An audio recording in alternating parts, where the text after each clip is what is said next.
ನಮಸ್ಕಾರ ವೀಕ್ಷಕರೇ, labours power Kannada ನ್ಯೂಸ್ಗೆ ಸ್ವಾಗತ. ನಾನು ವಿಜಯಲಕ್ಷ್ಮಿ. ಮತ್ತಷ್ಟು ಸುದ್ದಿಗಾಗಿ ನೋಡ್ತಾ ಇರಿ labours power Kannada news. Like ಮಾಡಿ, ಸಬ್ಸ್ಕ್ರೈಬ್ ಮಾಡಿ, ಶೇರ್ ಮಾಡುವುದು ಮರೆಯಬೇಡಿ. ಈಗಾಗಲೇ ಬೇರೆ ಬೇರೆ ರಾಜ್ಯಗಳಲ್ಲಿ ಈ ಎಸ್ಐಆರ್ ಪ್ರಕ್ರಿಯೆ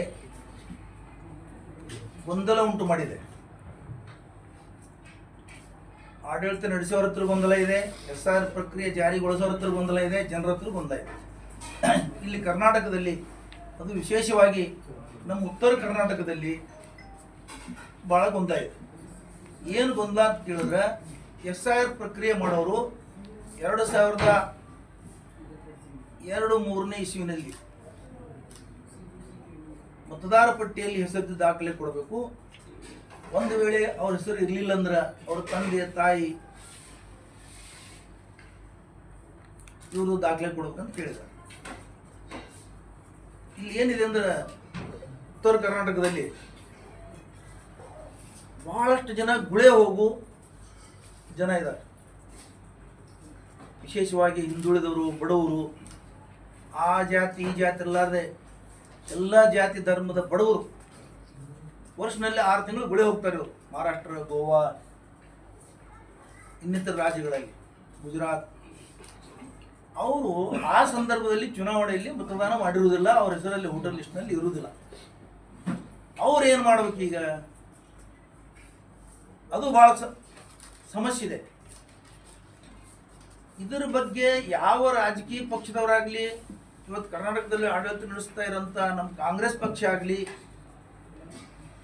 ಸರ್ಕಾರದ ಅಧಿಕಾರಿಗಳಾಗಲಿ, ಶಾಸಕರುಗಳಾಗಲಿ, ಸಚಿವರಾಗಲಿ, ಯಾರೂ ಇದ್ರ ಬಗ್ಗೆ ಗಮನ ಹರಿಸ್ತಾ ಇಲ್ಲ.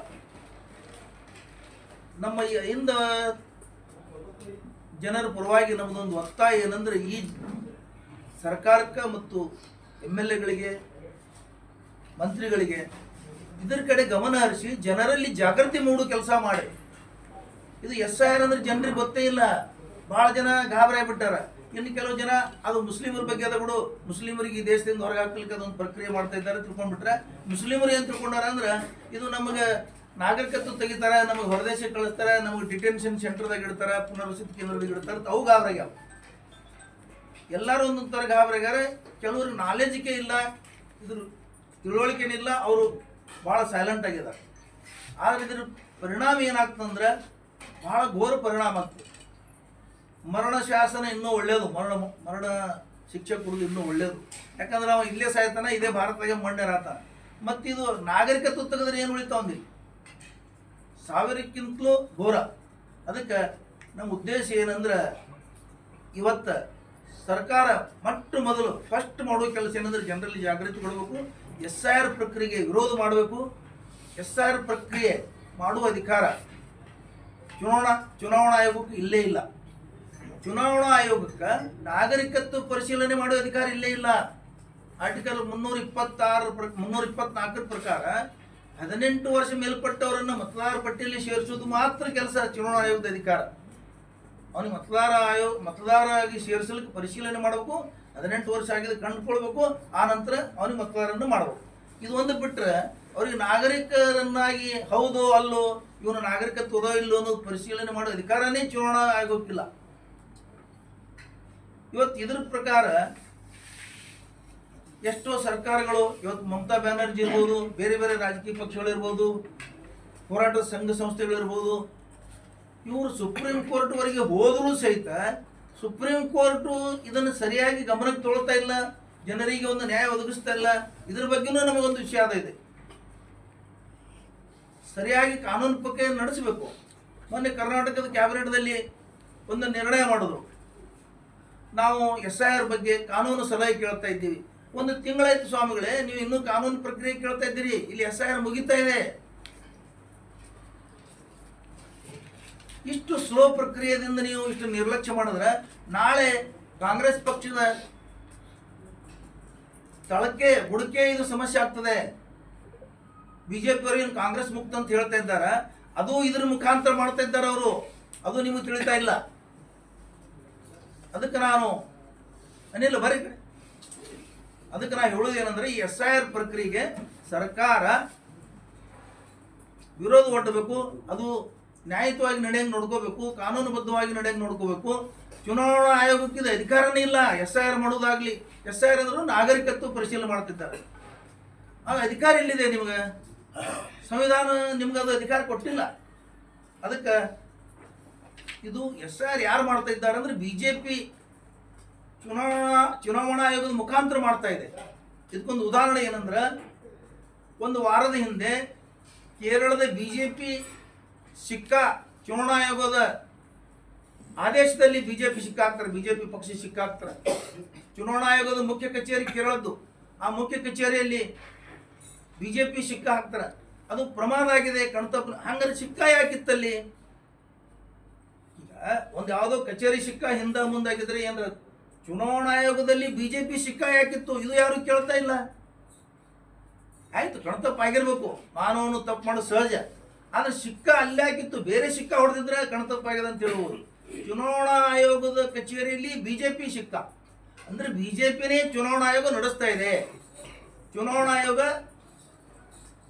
BJPಗೆ ಒಪ್ಪಿಸಿಬಿಟ್ಟಿದ್ದಾರೆ, BJP ಪಕ್ಷಕ್ಕೆ ಒಪ್ಪಿಸಿದ್ದಾರೆ. ಚುನಾವಣಾ ಆಯೋಗದವರು ತಮ್ಮ ಅಧಿಕಾರವನ್ನು BJPಗೆ ಒಪ್ಪಿಸಿಬಿಟ್ಟಿದ್ದಾರೆ. ಇದರ ಬಗ್ಗೆ ರಾಷ್ಟ್ರ ಮಟ್ಟದಲ್ಲಿ ಚರ್ಚೆ ಆಗಬೇಕು, ರಾಷ್ಟ್ರ ಮಟ್ಟದಲ್ಲಿ ಇದ್ರ ಬಗ್ಗೆ ತನಿಖೆ ಆಗಬೇಕು. ಆ ಶೀಲ್ ಅಲ್ಲಿ ಯಾಕೆ ಹೋಯ್ತು?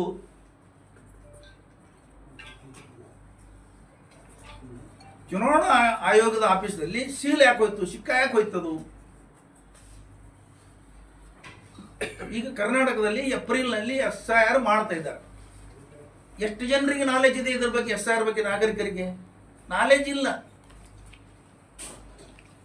ಸುಶಿಕ್ಷಿತ ಅನಿಸ್ಕೊಂಡವ್ರಿಗೆ ಇದ್ರ ಬಗ್ಗೆ ನಾಲೆಜ್ ಇಲ್ಲ.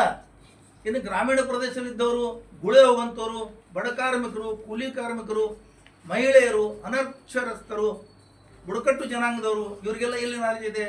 ಈ ಕೆಲಸ ಕಾಂಗ್ರೆಸ್ ಪಕ್ಷ ಆಗಲಿ ಸರ್ಕಾರ ಆಗಲಿ ಜಾಗೃತಿ ಮೂಡಿಸುವಂಥ ಕೆಲಸ ಮಾಡಬೇಕು. ಮತ್ತು ಎಲ್ಲ ಹಿಂದುಳಿದ ವರ್ಗದವರು, ಅಹಿಂದ ಜನರು ಕೂಡಿ ಒಂದು ಆಂದೋಲನ ರೂಪದಲ್ಲಿ ಇದನ್ನು ನಾವು ಪ್ರತಿರೋಧ ಮಾಡಬೇಕು ಅಂತ ಹೇಳಿ ನಾನು ಈ ಸಂದರ್ಭದಲ್ಲಿ ಹೇಳ್ತೀನಿ. ಇದು SIR ಅಂದ್ರೆ ಒಂದು ಮೋಸದ ಪ್ರಕ್ರಿಯೆ. ಅದು ಏನು ಮೋಸ ಅಂದ್ರೆ, ಹಿಂದೊಮ್ಮೆ NRC, NPC, NPA, CAA ಮಾಡಿದ್ರು. ಅದನ್ನು ಜನರಿಗೆ ತ್ರಾಸ ಕೊಡಕ್ಕೆ ಮಾಡಿದ್ರು. ಇದನ್ನು ಇಂಡೈರೆಕ್ಟ್ ಆಗಿ SIR ಮುಖಾಂತರ ಇದನ್ನು ಜಾರಿಗೊಳಿಸಲಿಕ್ಕೆ BJP ಸರ್ಕಾರ ಪ್ರಯತ್ನ ಮಾಡ್ತಾ ಇದೆ. ಇದ್ರ ಬಗ್ಗೆನೂ ನಾವು ಜಾಗೃತಿ ಮೂಡಿಸಬೇಕು ಜನರಲ್ಲಿ.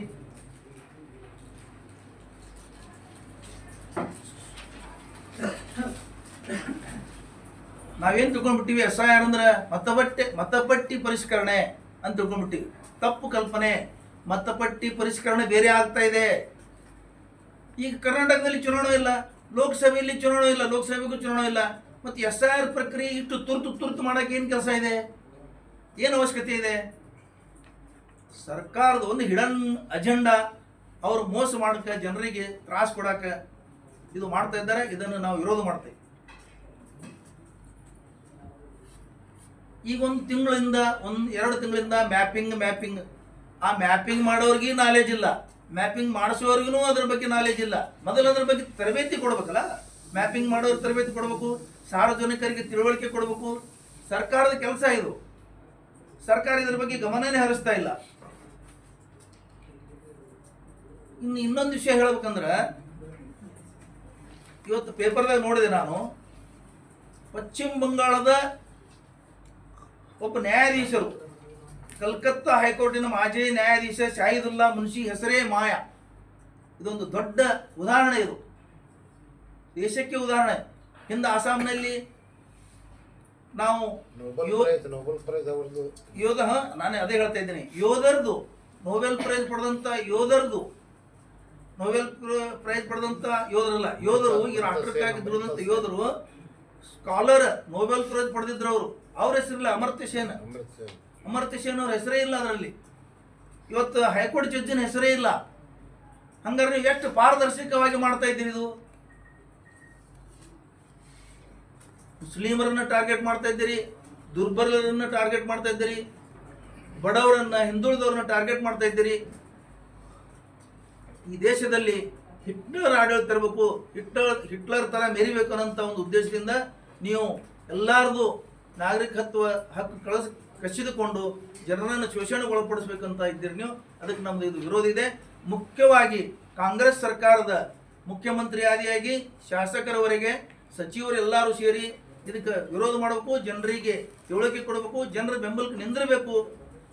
ಒಂದು ವೇಳೆ ನೀವು ಈ ದುರ್ಬಲ ವರ್ಗದ ಜನರ ಪರವಾಗಿ, ಮುಸ್ಲಿಮರ ಪರವಾಗಿ, ಹಿಂದುಳಿದ ಪರವಾಗಿ ನಿಲ್ಲದಿದ್ರೆ ನಿಮ್ಮ ಬುಡಕೆ ಇದು ಸಮಸ್ಯೆ ಇದೆ ಅಂತ ನಾನು ಇವತ್ತು ನಿಮಗೆ ಎಚ್ಚರಿಕೆ ಮಾಡ್ತಾ ಇದ್ದೇನೆ. ಇಲ್ಲ SIR ಅಂದ್ರೆ ಏಪ್ರಿಲ್ದಾಗ ಶುರು ಆಗ್ತಿರಂತೀರಿ.